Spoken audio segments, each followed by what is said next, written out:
Para sa'yo ba, factor yung status in life pag papasok ka sa relationship? Oo, may ex ako.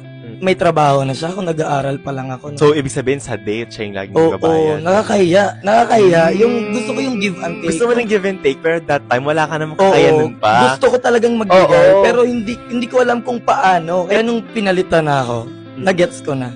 Kaya hanggang ngayon wala akong...